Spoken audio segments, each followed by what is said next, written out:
Le philosophe qui médite sur les problèmes actuels de la pensée scientifique est à la croisée des chemins. Son effort de réflexion doit-il servir à l'intégration des sciences dans une philosophie rénovée ou à l'intégration de la philosophie dans une pensée scientifique approfondie? Ou bien encore laissera-t-il se consommer le divorce déjà accepté, parfois désiré, par certains philosophes et certains savants? Lionel, s'il te plaît. Donc, l'ouvrage, l'extrait que j'étais en train de lire, est tiré de l'activité rationaliste de la physique contemporaine de Gaston Bachelard. J'ai ici une édition en 10-18. Voilà. Le problème qui est posé par Gaston Bachelard est celui qui va être l'objet de ce cours, à savoir science et épistémologie chez Gaston Bachelard. Je vous ai indiqué au tableau ses dates de naissance et de décès, donc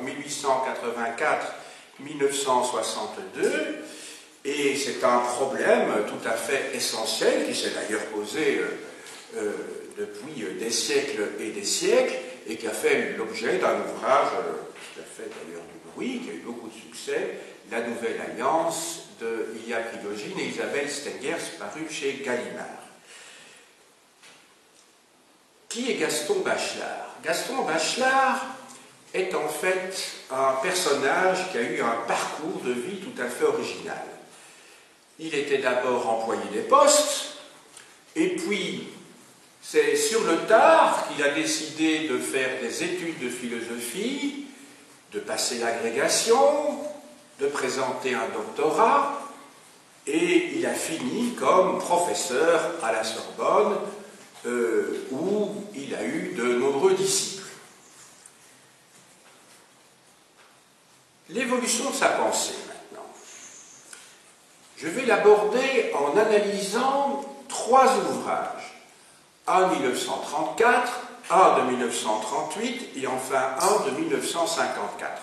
Ce qui ne m'empêchera pas de faire un détour par d'autres ouvrages qu'il a écrits. Le premier de ces ouvrages, c'est Le Nouvel Esprit Scientifique. Oui, il y a un souci? Dis-moi. Je crois que tu n'avais pas compris quelque chose peut-être. Voilà. Donc, le premier ouvrage, c'est Un Nouvel Esprit Scientifique. Le Nouvel Esprit Scientifique. Le second, c'est La formation d'esprit scientifique. Et le troisième, Le matérialisme rationnel. Commençons donc par Le Nouvel Esprit Scientifique. Quel est l'objectif, quel est le but de ce livre? Bachelard veut promouvoir une nouvelle dialectique qui, au contraire de celle qui avait été proposée par Hegel, dont je vous ai parlé dans les cours antérieurs, n'est pas une dialectique dogmatique, fermée. Bachelard la veut ouverte, sa dialectique. Chez Hegel, je vous rappelle, pour simplifier, et d'ailleurs c'est bien connu, vous avez cette triade thèse, antithèse, synthèse. Chez Bachelard, on va voir comment il va procéder en partant des recherches et des résultats des scientifiques de son époque. Il estime que la dialectique, dorénavant, doit tenir compte, et souvenez-vous de mon texte introductif, que cette dialectique doit tenir compte des modifications de la science moderne. D'autant plus que pour lui, 1905 constitue une véritable date essentielle dans l'histoire des sciences. Elle constitue un tournant avec la publication d'un article de Einstein sur la relativité partielle, et puis en 1912, il arrivera à la relativité générale. Donc pour lui, 1905, c'est vraiment une date essentielle. Il faut savoir qu'à la fin du XIXe siècle, et au début du XXe siècle, les physiciens sont à l'œuvre et opèrent une véritable révolution. Une véritable révolution. Et un certain nombre de savants dont je vais vous parler vont être utilisés par Bachelard pour remodeler complètement les rapports entre science et philosophie. Il y a des savants, des physiciens très importants dont il ne sera pas question ici, mais qui ont joué un rôle essentiel, comme par exemple Max Planck. Trois caractéristiques de la science nouvelle, celle qui s'élabore depuis la fin du XIXe siècle et début du XXe siècle. Quelles sont ces trois caractéristiques que je vais développer? Tout d'abord, l'ouverture au jeu des contraires. Ensuite, la nécessité de penser les phénomènes de manière synthétique. Et enfin, en troisième lieu, la nécessité de dépasser le déterminisme. Je commence donc par la première de ces caractéristiques, donc l'ouverture au jeu des contraires. Dans le domaine des mathématiques, tout d'abord, Riemann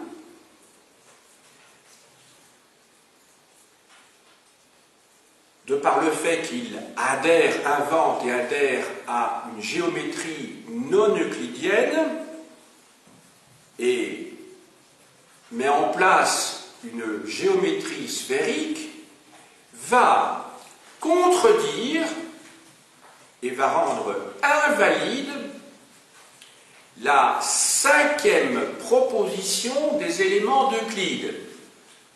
Alors la géométrie euclidienne, c'est celle que vous avez apprise en secondaire.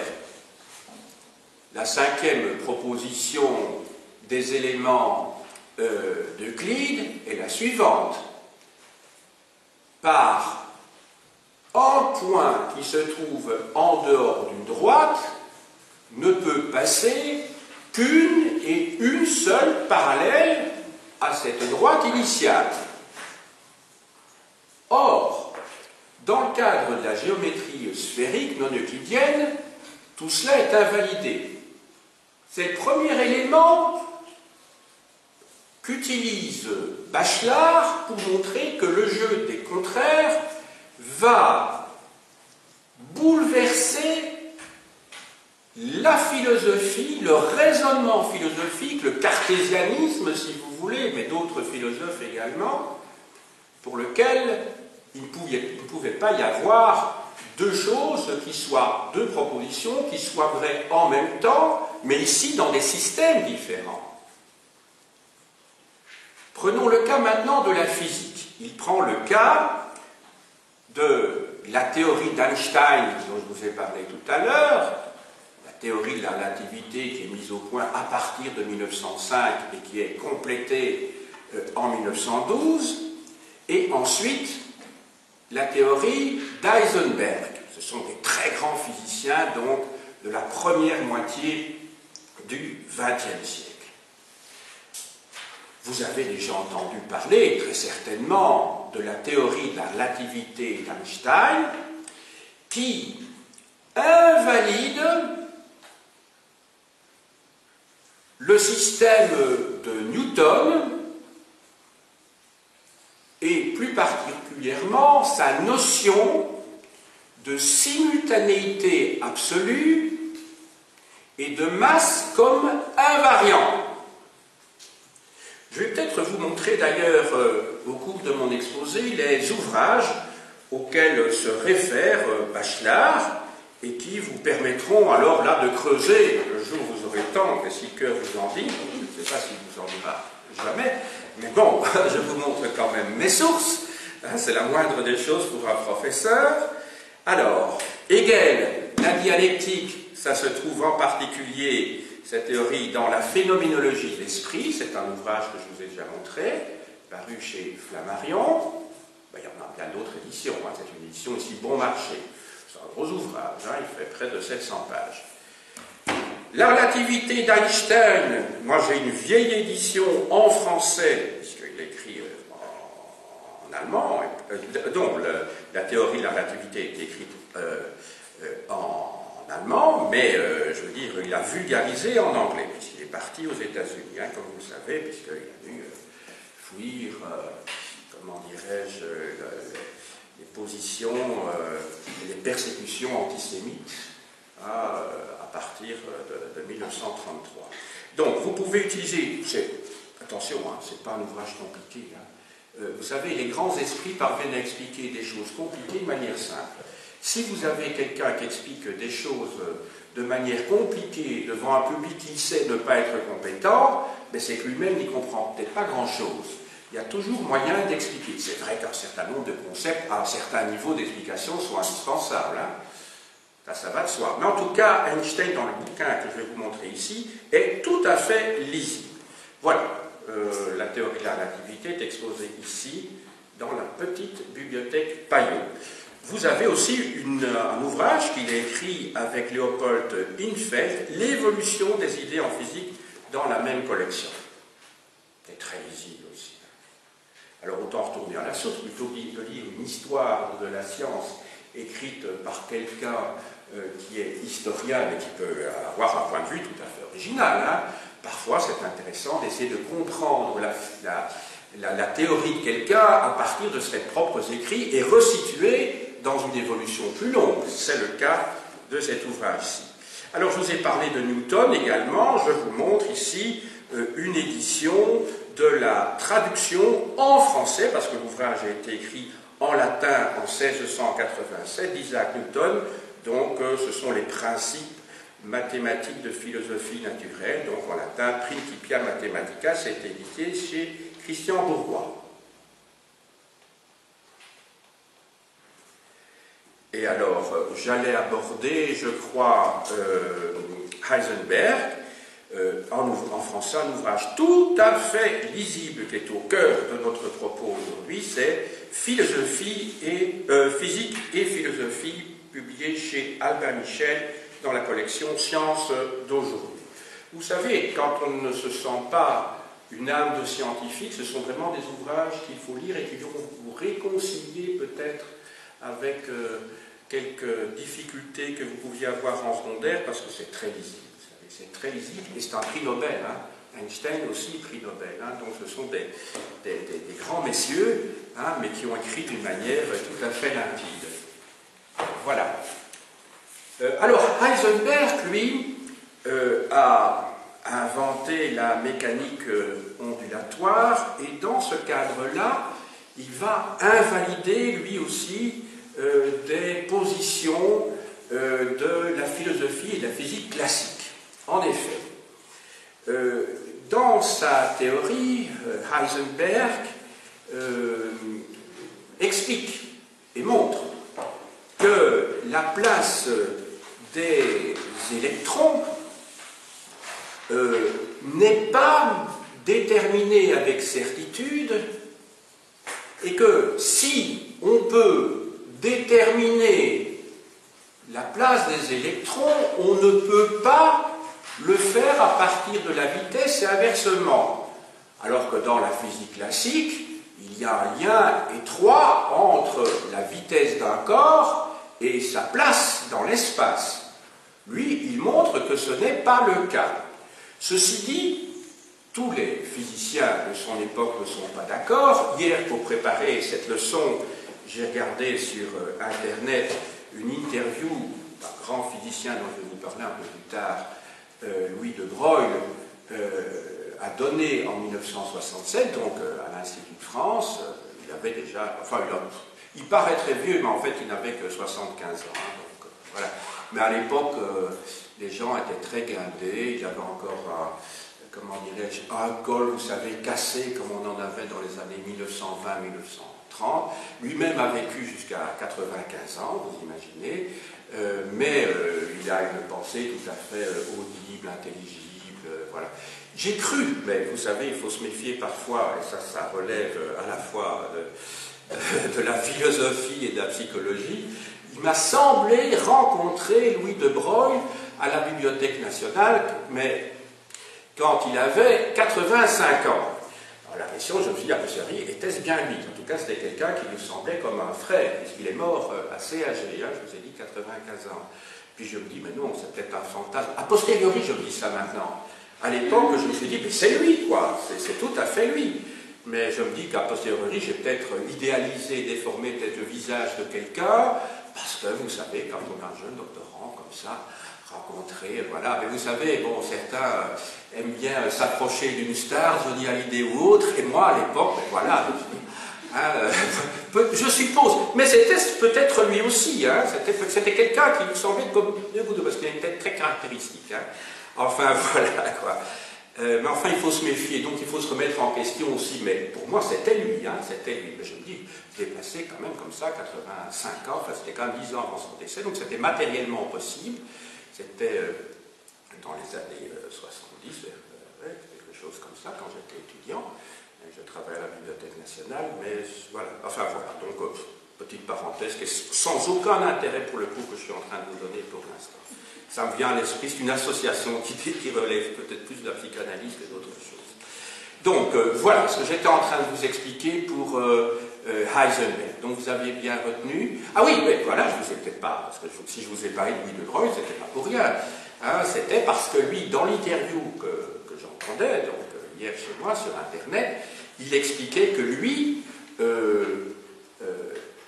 restait attaché au principe de causalité, donc là, nuance par rapport à Bachelard, et que donc, si pour lui, la position des électrons est indéterminée, elle n'est pas pour autant incertaine. Donc il fait vraiment le distinguo entre, d'une part, l'indéterminisme et l'incertitude. Donc il apporte quand même une petite nuance, même une grosse nuance.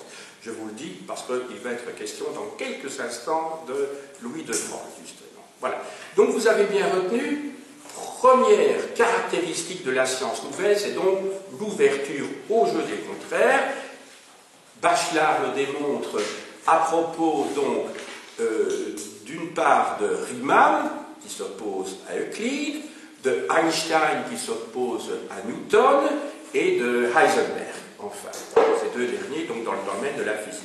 Deuxième caractéristique maintenant, c'est que la science nouvelle est capable de penser les phénomènes de manière synthétique. Donc, il n'y a donc pas, au niveau du principe, opposition par rapport à ce que disait déjà Hegel, vous vous souvenez, thèse, antithèse, synthèse, sauf qu'ici, hein, il s'agit d'un grand pas en avant. Et, comment dirais-je, Bachelard le démontre à partir de la lumière et de l'atome. En effet, d'après la théorie classique, soit on avait accès à une structure de type corpusculaire, autrement dit à de la matière, soit au contraire, on avait accès, quand on étudiait la lumière, à une conception de type ondulatoire. Donc, pour certains, la lumière était donc soit des corps, constituée de corps, soit de matière, donc soit elle était constituée d'ondes. Or, avec la notion de complexité dans la science qu'introduisent les physiciens à l'époque de Bachelard, et ceci va avoir donc des répercussions sur la philosophie. N'oubliez pas que dans l'extrait que je vous ai lu tout à l'heure, c'était bien la question que posait Bachelard. La philosophie doit-elle ignorer la science et vice-versa? Lui, il est pour une réconciliation. Il estime que l'on ne peut pas penser différemment, à partir de concepts différents, des phénomènes qui appartiennent à la réalité. Il faut qu'à un moment donné, il y ait réconciliation. justement dans le cadre d'une dialectique thèse, antithèse, synthèse. Et pour Bohr, donc, la lumière est constituée de corpuscules, à une structure corpusculaire, effectivement. Les corpuscules, pour la lumière, ce sont les photons. Ce sont les photons. Maintenant, Louis de Broglie, dont il était question un petit peu plus tôt, oui, ne vous étonnez pas sur la prononciation, ça s'écrit de Broglie, mais ça se prononce de Broglie. C'est une originalité du vieux français, si vous voulez, du français d'Ancien Régime, où un mot s'écrit d'une certaine manière, mais se prononce d'une autre. C'est comme le duc de Castres, en fait, ça s'écrit de Castrieux. Il y a une série d'originalités comme ça. Bon. Donc c'est le duc. Oui, il était prince, donc c'est un grand physicien qui était prince. Il est devenu duc, ça paraît bizarre, je pense qu'on devrait monter dans l'autre sens. Mais donc dans cette famille, les hommes étaient princes, et c'était seulement l'aîné de la famille qui devenait duc. Donc vous voyez que là aussi la logique traditionnelle n'intervient pas. C'est une question donc de tradition dans certaines familles aristocratiques.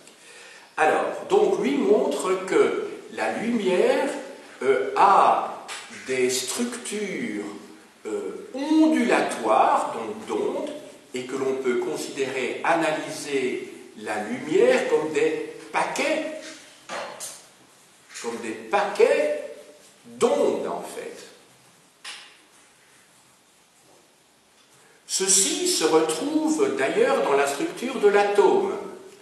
L'atome peut avoir en même temps, c'est pas peut avoir, en même temps une structure qui est celle d'un corps de type planétaire, puisque vous savez que l'atome est constitué d'électrons qui tournent autour d'un noyau, et que donc, au fond, c'est un petit peu comme les planètes qui sont en train de tourner autour du Soleil.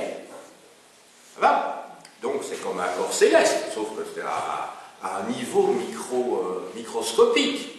Ça va? Mais l'atome lui-même, ce n'est pas seulement de la matière, c'est aussi de l'énergie. Et là, s'il s'agit d'énergie, ça doit s'analyser par, justement, les concepts de la physique ondulatoire. Donc, vous voyez que ce que met en évidence Bachelard à travers les physiciens de son époque, c'est qu'il faut accéder à une pensée complexe et non plus avoir un raisonnement qui a eu toute sa valeur et toute sa validité au moment où il était conçu, ce système qui a été mis au point de manière d'ailleurs très pédagogique par Descartes, dont nous avons parlé précédemment. Maintenant, troisième caractéristique de la science nouvelle, après l'ouverture au jeu des contraires et après le fait de penser les phénomènes de manière synthétique, c'est qu'il faut être capable de dépasser le déterminisme. Le déterminisme, vous comprenez ce que c'est, donc c'est le rapport de cause à effet nécessaire, obligatoire, pour expliquer un phénomène donné. Pour Bachelard, la science moderne, la science de son époque, possède des lois, ou construit plus exactement. La notion de construction correspond mieux d'ailleurs à la pensée de Bachelard. Il s'agit d'une construction, c'est de ces lois qui ont un caractère statistique et non plus nécessaire. Autrement dit, il n'y a plus de rapport de cause à effet obligatoire, et lorsque vous vous trouvez devant un phénomène physique, vous ne pouvez pas dire a priori exactement ce qui va se passer, c'est simplement l'observation, l'expérimentation qui va vous permettre d'établir une loi, mais qui n'a qu'une valeur statistique. On ne peut pas dire que dans tous les cas, ça va se passer comme ça. Donc il n'y a pas de lien obligatoire, nécessaire, donc les lois ont quelque chose d'indéterminé. Je vais dire de Tennessee, mais c'est pas ça. Ça va? En cela, donc, Bachelard, ou plus exactement la science nouvelle, s'oppose à Spinoza, qui dans son éthique, et je vous ai déjà lu des textes de l'éthique dans votre cours, donc dans son premier chapitre, ou son premier livre, attendez, il faudrait que je revoie, dans sa première partie plutôt, Spinoza, pour lequel le hasard est une notion inadéquate sur le plan philosophique. Or ici, la science nouvelle montre que le hasard intervient, justement, puisqu'il n'y a pas de lien de cause à effet obligatoire. Mais je vous ai dit tout à l'heure que Louis de Broglie, lui, considère que la causalité a toute sa place. Hein. D'ailleurs, Bachelard ne conteste pas l'importance de la causalité, simplement il n'en fait pas un concept qui a une valeur absolue. En cela, la science nouvelle s'oppose également à Kant. Je vous avais lu des extraits précédemment de la critique de la raison pure, vous vous souvenez, 1781, et puis j'avais lu des extraits de la préface de la deuxième édition de 1787. Kant, pour lequel on peut établir des lois qui ont valeur universelle, justement. Valeur universelle, c'est-à-dire qui sont vraies dans toutes les situations données où vous avez des causes particulières qui ne pourront entraîner que des effets particuliers de manière obligatoire. Il s'oppose ensuite, et ça je l'ai évoqué il y a quelques instants, oui, Kant cette fois-ci, donc la critique de la raison pure, dans l'édition Garnier-Flammarion. C'est un ouvrage qui n'est pas facile à lire, hein, je vous le dis tout de suite. C'est comme Hegel, hein, la phénoménologie de l'esprit, c'est pas facile à lire. Hein. Autant Bachelard, pas de problème pour le lire. Autant Einstein, autant Heisenberg, les ouvrages que je vous ai montrés en tout cas, ce sont des ouvrages de vulgarisation, bien entendu, pas de souci. Mais là, Hegel et Kant, là il faut s'accrocher, hein, c'est pas destiné à des débutants. Hein. Enfin, je vous le dis, hein, ne commencez pas, si vous êtes passionné par la philosophie, commencez par cet ouvrage-là, comme d'ailleurs de Husserl, dont je vais vous parler dans quelques instants, c'est vraiment difficile. Et ne parlons pas, pour lui, il ne sera pas cité dans ce cours, Heidegger. Alors là, hein, vous voulez vous arracher les cheveux, hein, et vous risquez, si vous arrachez, oui, vous risquez d'être chauve après la lecture hein, de ces ouvrages de métaphysique, hein, ça c'est sûr. Hein. Bon, mais ici, dans ce cours-ci, vous voyez, j'essaie de simplifier de telle manière que je puisse rendre accessible la pensée quand même du XXe siècle. Voilà, d'autant plus que Bachelard, pour des étudiants qui font des études de pédagogie, ça a vraiment du sens de le lire. Vous savez, la notion d'obstacle épistémologique, etc. Vous allez voir que mes collègues psychopédagogues adorent parler de ça. Et d'ailleurs, je vais vous en parler donc, dans un petit instant. Donc, Descartes, lui, avait mis au point, dans son célèbre discours de la méthode, de 1637, ici dans les éditions de poche, et vous le trouvez également dans plein d'autres éditions, une méthode qui avait pour postulat la simplicité, la clarté, l'évidence et l'absoluité. Alors, Bachelard considère que la science moderne envoie en l'air ces quatre principes. Donc, je le répète. Donc, simplicité, clarté, évidence et absoluité. Pour lui, ça ne tient plus la route. Le cartésianisme, il a fait son temps, il a eu du sens à une certaine époque, mais dans les faits, dans l'évolution des idées scientifiques, il n'est plus possible de continuer à raisonner de cette manière-là.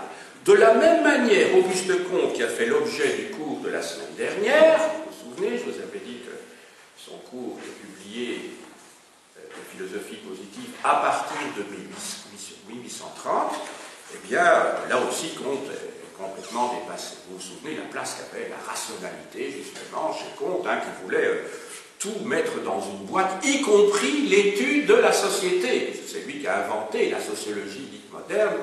Donc, voilà. il voulait mettre des phénomènes aussi complexes que les rapports des hommes en société quasiment en équation.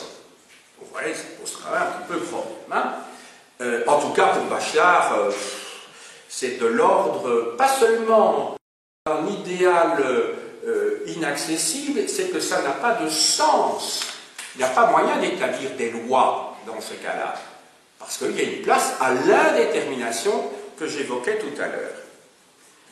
Passons donc maintenant à ce deuxième ouvrage, La formation d'esprit scientifique, qui date de 4 ans plus tard après le nouvel esprit scientifique, donc qui date ici de 1938, donc 2 ans avant le déclenchement de la Deuxième Guerre mondiale, en tout cas pour nos régions ici, la Belgique et la France.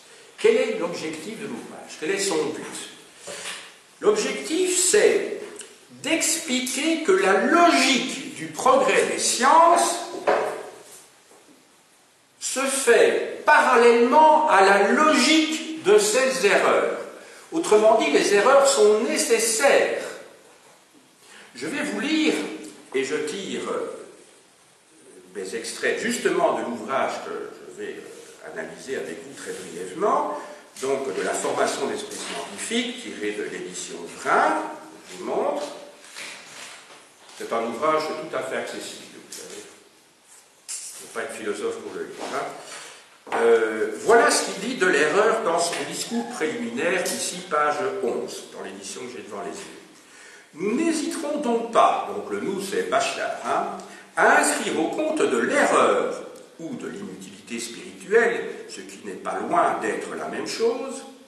Donc, nous n'hésiterons donc pas à inscrire au compte de l'erreur toute vérité qui n'est pas la pièce d'un système général, toute expérience même juste, dont l'affirmation reste sans lien avec une méthode d'expérimentation générale, toute observation qui, pour réelle et positive qu'elle soit, est annoncée dans une fausse perspective de vérification. Donc, vous voyez, il donne une définition précise de l'erreur. Donc, l'erreur, ce n'est pas la faute.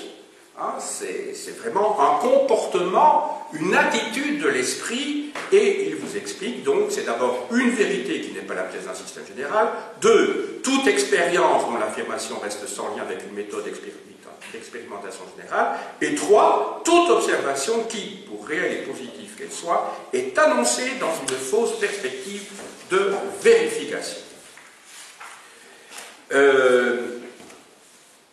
Alors, quelle est la méthode mise au point par Bachelard pour atteindre le but qu'il s'est fixé? Quand je dis le but, soyons plus modestes, en fait, le but n'est rien d'autre que le résultat de la démonstration qu'il fait à partir de sa méthode. Donc sa méthode est la suivante, c'est qu'il faut mettre au jour des archétypes des archétypes inconscients que tout être humain il a dans la tête, il a dans le cerveau, et qui sont autant d'obstacles épistémologiques, ne vous en faites pas, je vais expliquer tout ce que c'est cela, des obstacles épistémologiques pour surmonter des notions vagues que je vais développer. Alors, les archétypes, c'est quoi? Ben, les archétypes, alors il se réfère ici non pas à la psychanalyse de Jung, de Freud, mais de Jung. Hein, vous savez qu'il y a eu une concurrence entre, d'une part, Freud, hein, qui était donc un Autrichien, et Jung, qui a vécu en tout cas une grande partie de sa vie en Suisse. Je crois qu'il était suisse alémanique, sauf faire de ma part, en particulier travaillait à l'époque, vous connaissez Freud à l'hôpital de Gosselies, à Zurich, sauf faire de ma part. Et voilà, donc je vais vous expliquer ce que c'est les archétypes, mais je vous renvoie d'abord aux ouvrages où Jung explique ce que c'est que les archétypes.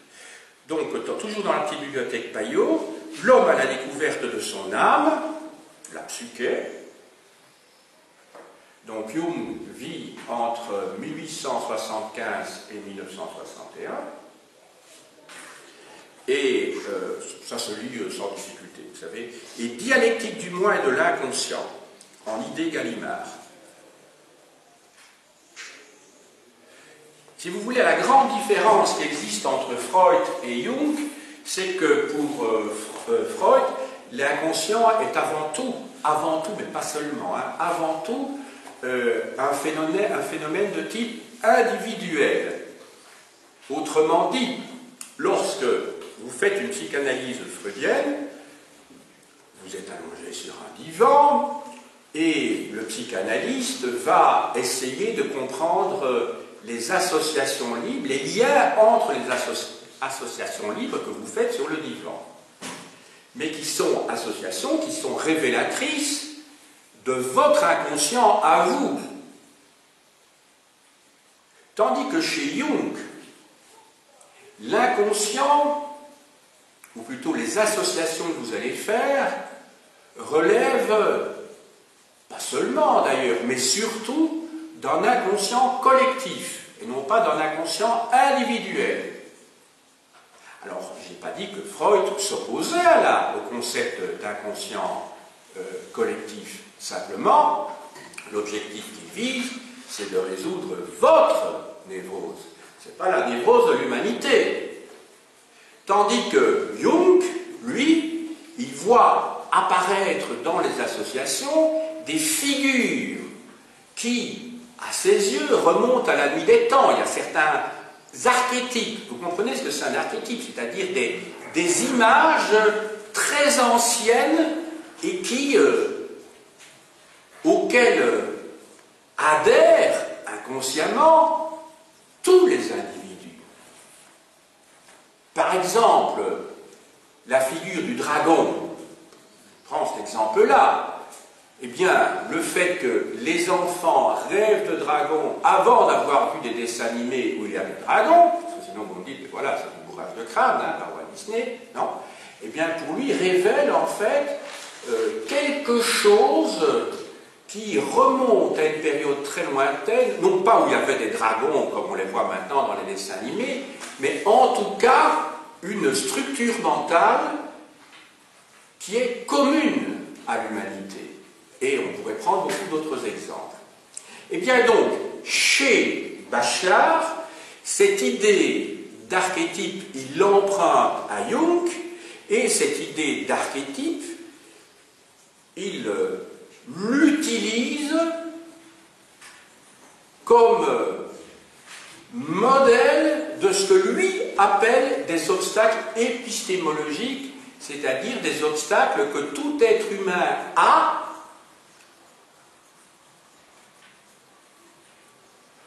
et qui fait que quand il aborde un phénomène de type scientifique, il va être bloqué, ou plus exactement, il va arriver avec des préjugés.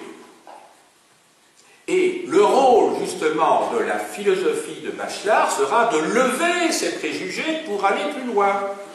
J'imagine que mes collègues doivent vous parler de ça, on étudie les préjugés. D'ailleurs, quand moi-même je donne cours de didactique en histoire, on travaille sur les représentations mentales. Ah, et je conseille à mes étudiants, pour mes collègues aussi, de partir souvent pour aborder une leçon, pour ce qu'on appelle la mise en situation, de partir des représentations mentales d'un sujet. Par exemple, j'étudie la préhistoire, les élèves viennent au tableau, ils écrivent tout ce qui leur vient à l'esprit, les couleurs, les sons, la vue, l'odorat, etc. Et on est bien compte que pour la préhistoire, hein, ça sent pas la rose, évidemment, donc ils imaginent que c'est une époque là, tout pluet. Les couleurs, ben, c'est plutôt associé au brun, au vert, c'est logique, puisqu'ils vivent dans la nature. Ce sont des gens qui, effectivement, ben, il y a toute une série de représentations, mais souvent, les représentations, elles sont liées donc à des brutes épaisses, des barbares. Enfin, c'est quasiment pas des hommes, c'est quasiment des singes un peu évolués. Or, ce n'est pas le cas. Hein? Même chose, quand on parle de l'hygiène au Moyen-Âge, on imagine des gens a priori sales, puants, etc. Or, vous savez que dans l'histoire de l'hygiène, il y a eu des phases différentes, et s'il y a une époque qui était vraiment plutôt sale, c'était pas justement seulement chez les pauvres, vous voyez la noblesse à l'époque de Louis XIV, à Versailles, hein, où il y avait des valets qui passaient derrière des dames hein, qui avaient des grandes des corbeilles, là vous voyez, et puis pouf pouf, hein, bon, et puis au bas d'escalier, il venait avec sa ramassette. Hein. Voilà. Et quand il y avait une perruque qui tombait, on ne dit pas, hein, c'est Saint-Simon qui explique ça dans ses mémoires, si mes souvenirs sont bons, il y a une perruque d'un noble qui tombe, et alors on voit 1 centimètre de croûte. Non, mais c'est pour vous dire. Je ne vous dis pas l'état des dents des gens aussi. Hein. Donc il ne faut pas imaginer que quand on pense à la cour de Versailles, on pense au comble du raffinement. En général, hein. Voilà, pas du tout. Donc vous voyez, on a plein de préjugés dans un sens ou dans l'autre. Voilà. Et quand je vous dis les dents, c'est pas par hasard que je prends cet exemple-là. Hein. Si vous lisez les mémoires, je dis ça à Simon parce que c'est le grand mémorialiste de l'époque de Louis XIV, mais voilà, une caractéristique quand on veut décrire une femme pour dire qu'elle est bien, on dit elle a encore toutes ses dents. Mais pour une femme qui, attention, 23, 24 ans. Donc vous ne pouvez pas imaginer que elle pouvait être des grandes beautés, poudrées, tout ce que vous voulez, mais quand elle ouvrait la bouche, ça c'était autre chose. Et je ne dis pas que ça sentait spécialement bon, d'où l'usage des parfums pour faire partir toutes ces mauvaises odeurs. Donc vous voyez, on peut avoir toutes ces... Alors je vous ai donné un exemple très simple ici, mais qui est, voilà, c'est le fond de la pensée de Bachelard. C'est lever les représentations mentales que nous avons pour des raisons X ou Y, et puis, donc, ce que lui appelle des obstacles épistémologiques lorsque l'on aborde un phénomène scientifique. Et justement, parmi ces obstacles, comment dirais-je, épistémologiques, il y a des théories philosophiques fumeuses qui ont été inventées depuis le début de l'histoire de la philosophie et qui traînent un petit peu partout jusqu'à son époque. C'est celle de l'universalisme des lois, c'est-à-dire qu'on généralise. Ça peut être également la théorie vitaliste. Vous savez, comme quoi il y aurait une pulsion, un principe de vie qui expliquerait les phénomènes, mais sans qu'on puisse définir exactement ce que c'est que la vie. L'idée de substantialisme, c'est l'idée que l'on trouve déjà chez Aristote, par exemple, qu'il y a une substance au départ, et même au départ, c'est les physiologues, les ioniens, au 7e et 6e siècle avant notre ère, considèrent qu'il y a un élément qui explique tous les autres. L'eau, la terre, le feu, ça va ? L'air, dont seraient composés tous les êtres. Autrement dit, la théorie, ou plus exactement, la philosophie que propose Bachelard pour comprendre le réel, pour avancer dans l'étude de la science, c'est de procéder par rupture par rapport à ce que l'on croit être des acquis positifs et qui ne sont rien d'autre en fait que des barrages qui nous empêchent d'avancer plus loin.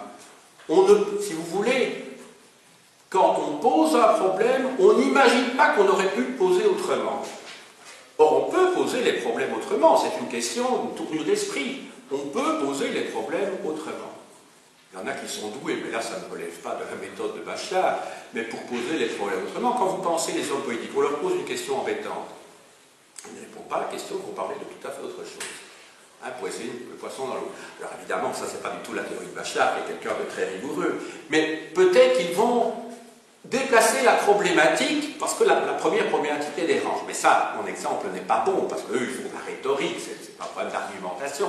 Mais c'est pour vous dire qu'il y a moyen de voir le monde autrement à un moment donné. D'ailleurs, c'est la grande théorie de Macron. Il dit, ah voilà, on a vu le monde d'une certaine manière jusqu'à présent, maintenant il faut changer complètement le logiciel. Vous entendez, on entend tout le temps parler de ça. Il faut changer le logiciel. Il n'y a plus ni droite, ni gauche, hein, c'est autre chose. C'est pas le centre, c'est autre chose qui est en train de naître. Hein. C'est ce qu'il explique. Hein. Entendu, ça va comprendre que c'est autre chose. Eh bien, au niveau du principe, c'est la même chose, sauf que là, il s'agit évidemment d'une manipulation d'opinion publique. C'est très clair, parce que pour moi, c'est quelqu'un de droit. Enfin, ça n'engage que moi ici. Bon, alors, je vous lis la définition que donne justement Bachelard. Donc, c'est dans le premier chapitre du livre que je vous montrais tout à l'heure, La formation de l'esprit scientifique. Premier chapitre, à la première page, quand on cherche les conditions psychologiques des progrès de la science, on arrive bientôt à cette conviction que c'est en termes d'obstacles qu'il faut poser le problème de la connaissance scientifique. donc en termes d'obstacles. Et il ne s'agit pas de considérer les obstacles externes, comme la complexité, la fugacité des phénomènes, ni d'incriminer la faiblesse des sens et de l'esprit humain.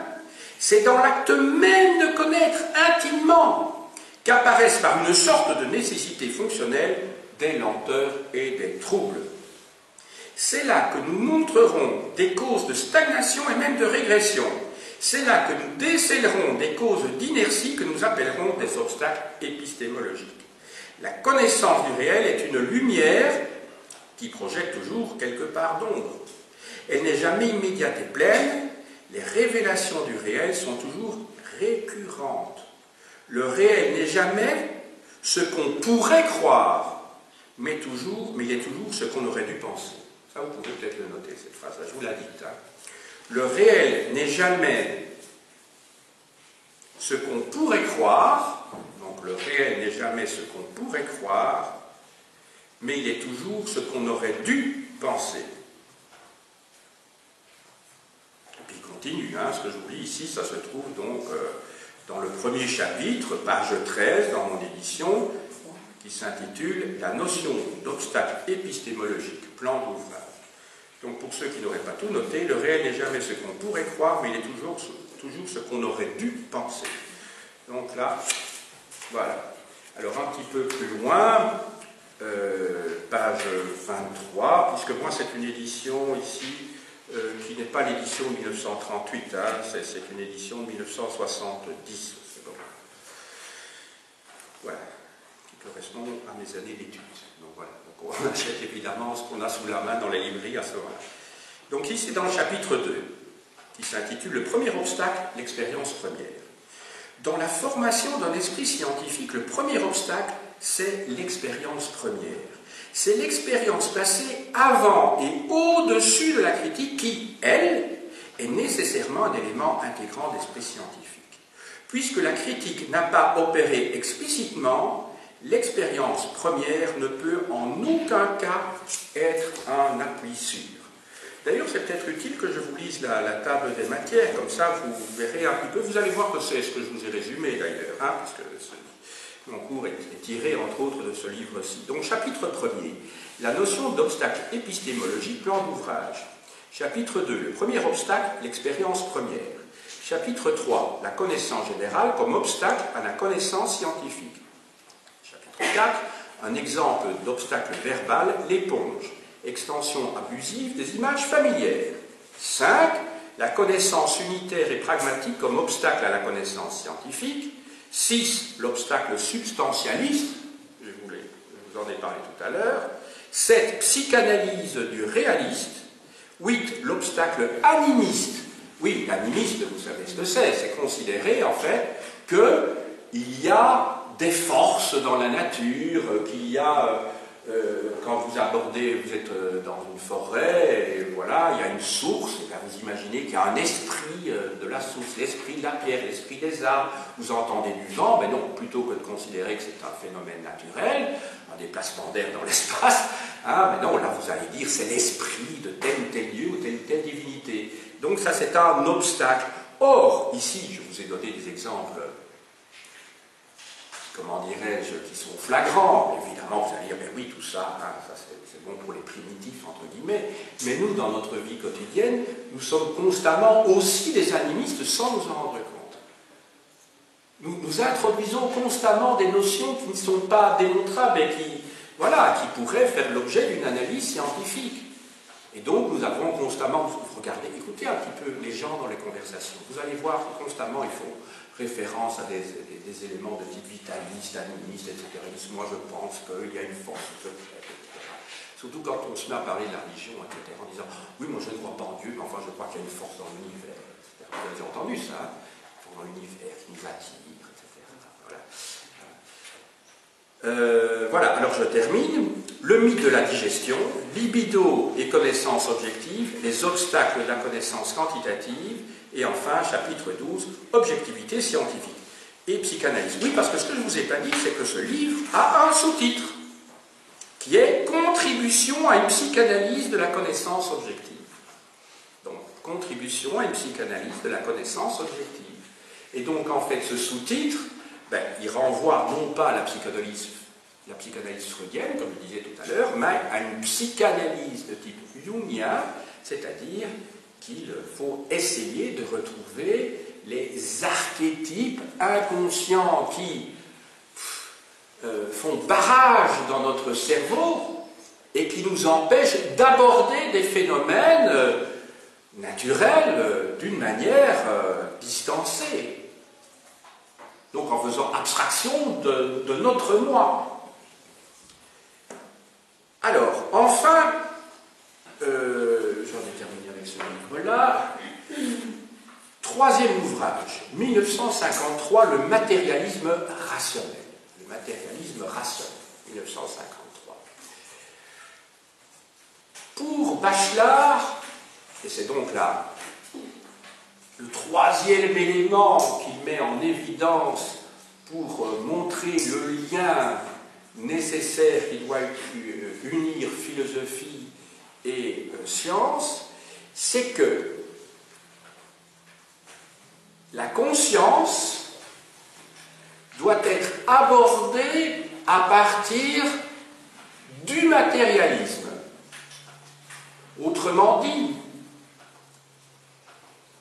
la science du phénomène conscience, c'est ça la phénoménologie, c'est l'étude des phénomènes. Vous vous souvenez, je vous ai parlé des phénomènes en parlant de Leibniz, en vous en parlant de Kant également, et je vous avais d'ailleurs annoncé Husserl, dont il va être question ici. Mais l'abord de Bachelard, c'est une approche matérialiste de la phénoménologie. Contrairement justement à Husserl, Edmund Husserl, vous verrez son nom dans le bas du document que je vous ai donné, pour l'orthographe.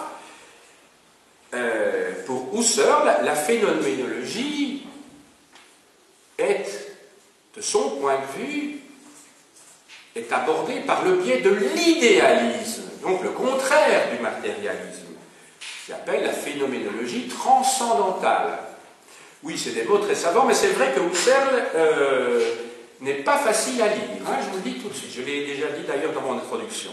Alors, aux yeux de Bachelard, cette manière d'aborder les phénomènes, cet abord idéaliste et non pas matérialiste, est donc aux yeux donc, de Bachelard un refuge, car à ses yeux, Husserl ne comprend pas l'évolution des sciences, ce qui est un procès évidemment dur pour le grand philosophe allemand, Edmund Husserl.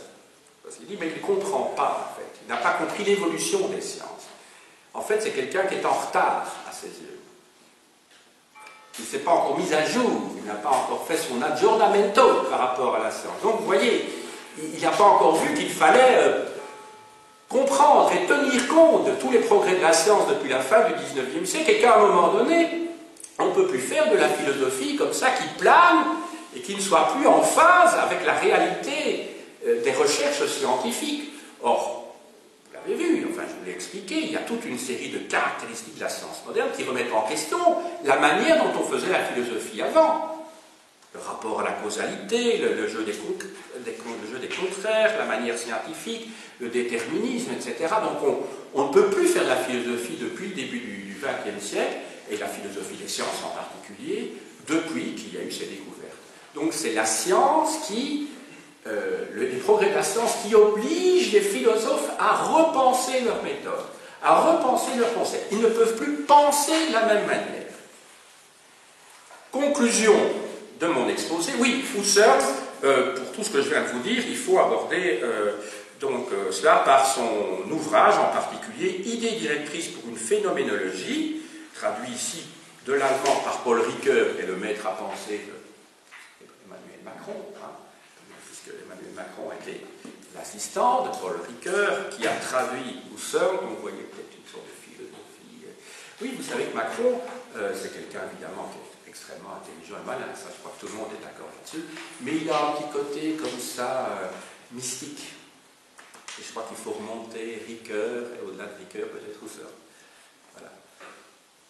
Mais enfin, ce qui est bien, c'est qu'un président de la République, qu'il ne soit pas un illettré, parce qu'on en a eu certains avant, qui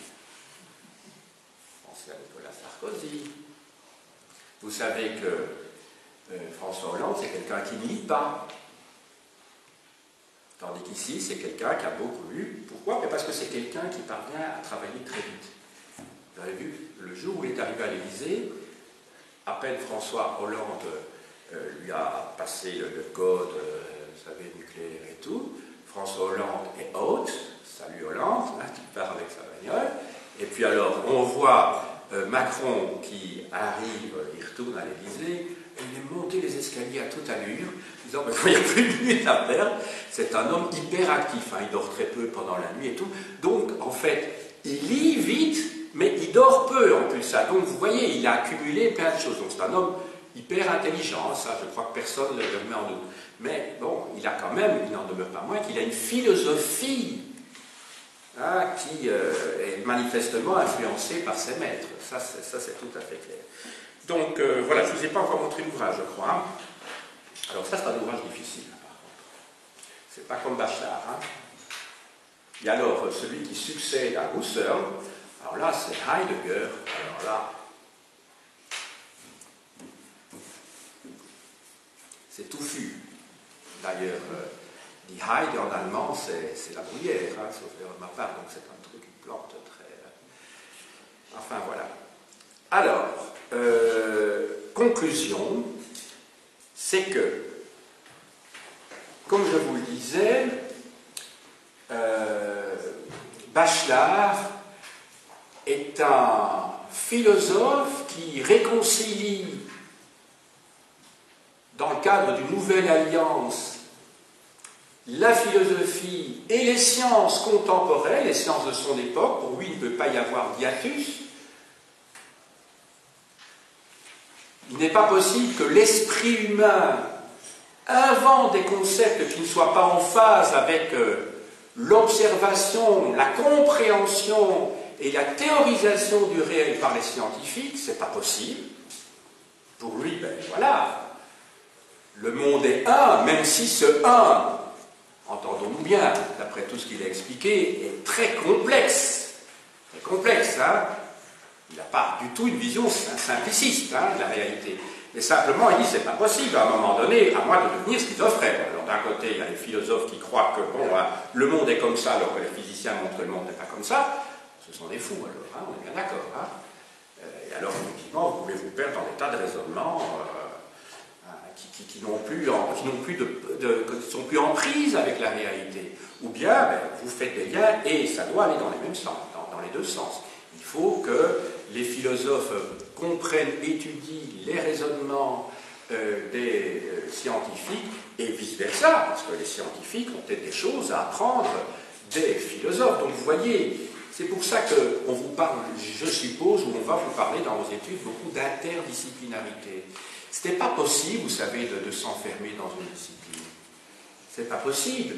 Le tout, c'est de trouver des auteurs qui font de la vulgarisation, de la haute vulgarisation, et qui vous permettent, permettent d'établir des ponts et de vous montrer que, ben voilà, c'est pas possible de faire de la psychologie sans faire de la philosophie, c'est pas possible de faire de la linguistique sans en même temps peut-être faire des mathématiques, des choses comme ça, parce qu'on peut peut-être partiellement, en tout cas, mathématiser les langues.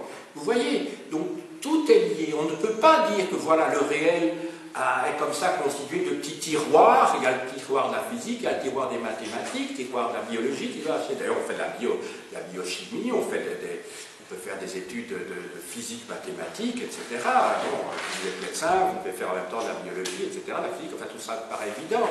Moi, je suis historien à formation, bon, j'ai fait quand même beaucoup de philosophie dans mes travaux aussi, mais bon, pour moi, ça me paraissait évident de ne pas rester enfermé dans l'histoire.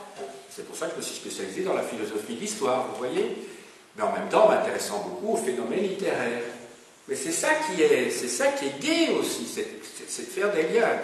Et comme j'ai eu en secondaire une formation mathématique, ben bon, voilà, je peux toucher à des sujets différents. Et alors des choses qui m'embêtaient beaucoup quand j'étais en secondaire, hein, parce que ça m'avait été imposé par mes parents qui étaient de bonne volonté, ceci bien, ils voulaient mon bonheur, ça c'est clair.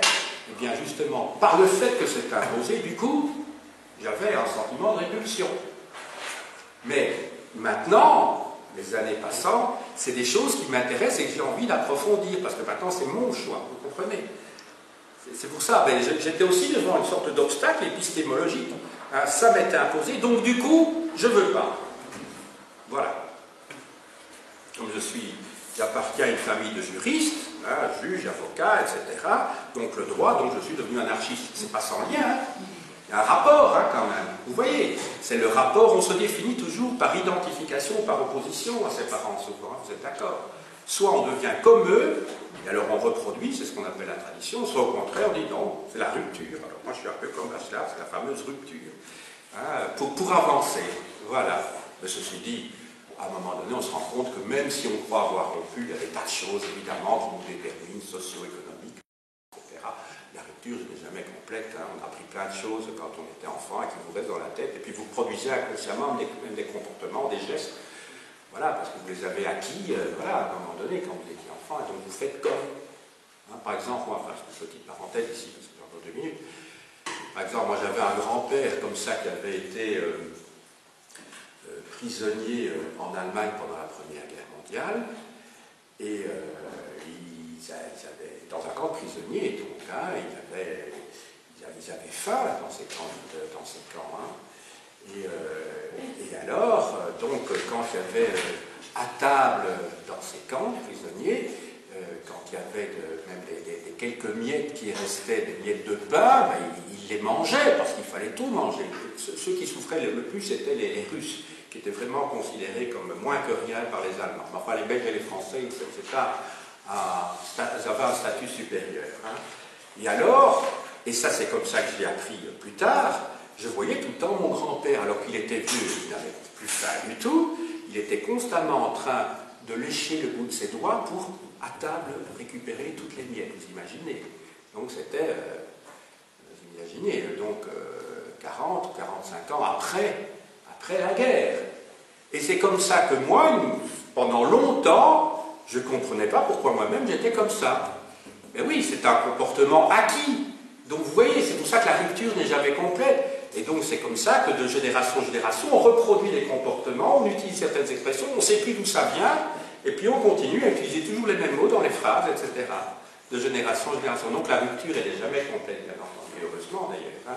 Mais donc, enfin, ceci dit, intellectuellement, il peut y avoir rupture, et puis à un moment donné, récupération d'un certain nombre de choses. Ben, quand on est, comment dirais-je, en équilibre par rapport à son vécu, et que quand les parents ne sont plus là, quand les grands-parents ne sont plus là, il n'y a plus de raison d'avoir un obstacle, si vous voulez. Enfin, cette petite parenthèse pour vous dire que les obstacles épistémologiques, ils sont dans notre vie quotidienne.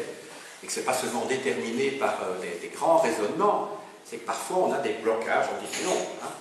Vous savez, hein, vous avez une relation avec quelqu'un qui avait des cheveux noirs et une grande bouche, et par la suite, inconsciemment, tous ceux qui ça ne marchait pas, et par la suite, ben, il n'y aura plus moyen d'être avec quelqu'un qui a des cheveux noirs et une grande bouche.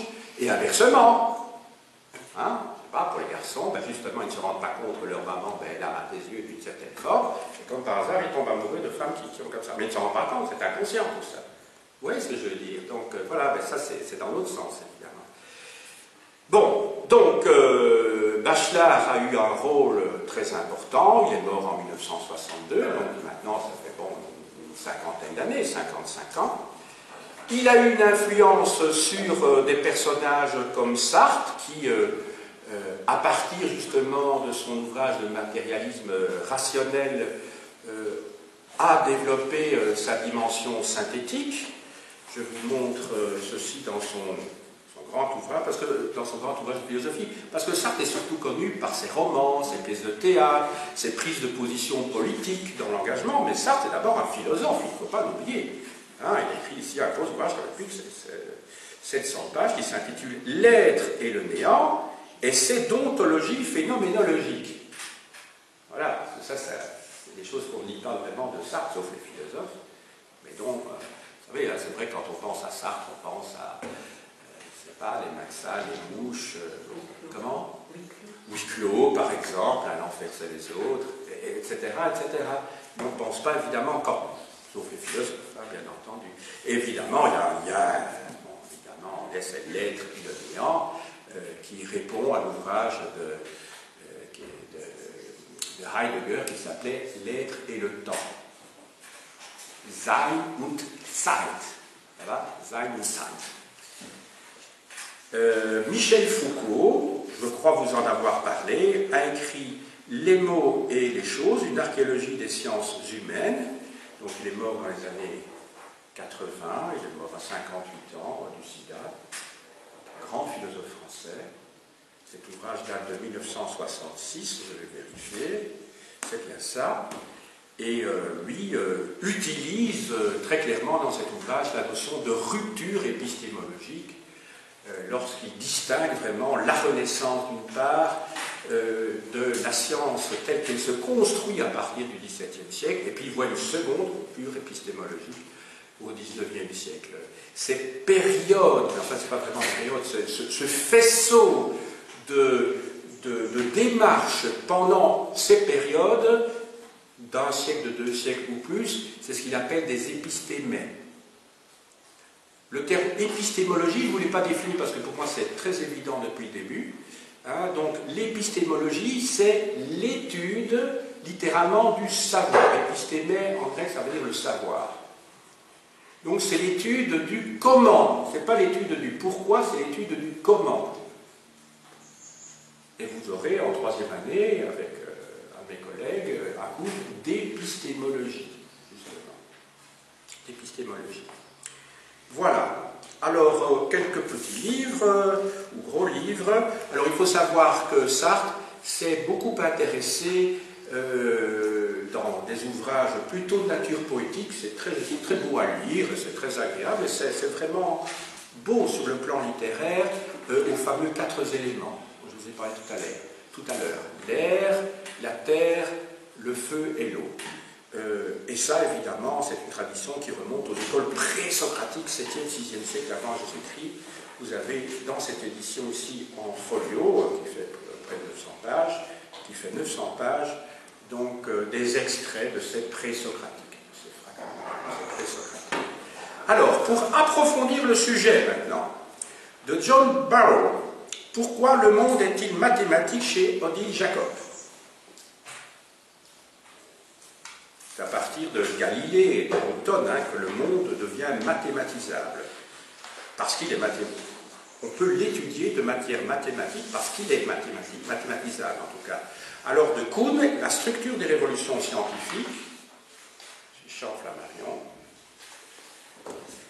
Sous l'atome, les particules d'Étienne Klein, que vous connaissez sans doute parce qu'on voit de temps en temps dans les médias, c'est un physicien qui cherche à vulgariser sa discipline, la physique. Du même petit voyage dans le monde des quantas. Je n'ai pas eu l'occasion de vous parler de la physique quantique, mais qui est très importante également, même dans les raisonnements de Bachelard. Donc voilà, justement, les inventeurs, Max Planck, initiation à la physique. Il y a des instituts Max Planck comme ça, un certain nombre d'instituts Max Planck en Allemagne. Alors, Henri Poincaré, que Bachelard utilise dans ses livres, La science et l'hypothèse, qui était le cousin du président de la République pendant la Première Guerre mondiale, Raymond Poincaré, un grand savant, la science, un grand mathématicien. Alors, la physique c'est publié par le Nouvel Observatoire et CNRS Éditions. Les plus grands textes d'Empédocle à Einstein et Schrödinger, ce sont en fait des extraits tout à fait lisibles des grandes œuvres de physique, des grands physiciens. Claude Allègre, qui a été ministre de l'Éducation nationale sous Mitterrand, si mes souvenirs sont bons, un peu de science pour tout le monde, ou sous Jospin, je crois que c'est sous Mitterrand. Un peu de science pour tout le monde, en livre de poche, ça se lit très facilement. Et vous avez là-dedans l'explication de tous les phénomènes dont il a été question dans ce cours. Le problème de la lumière, le problème de la relativité, etc. Et enfin, puisque j'ai commencé mon cours avec Euclide, la 5e proposition d'Euclide concernant les parallèles, vous avez de Jean Baudet, Nouvelle abrégée d'histoire des mathématiques, chez Vuibert.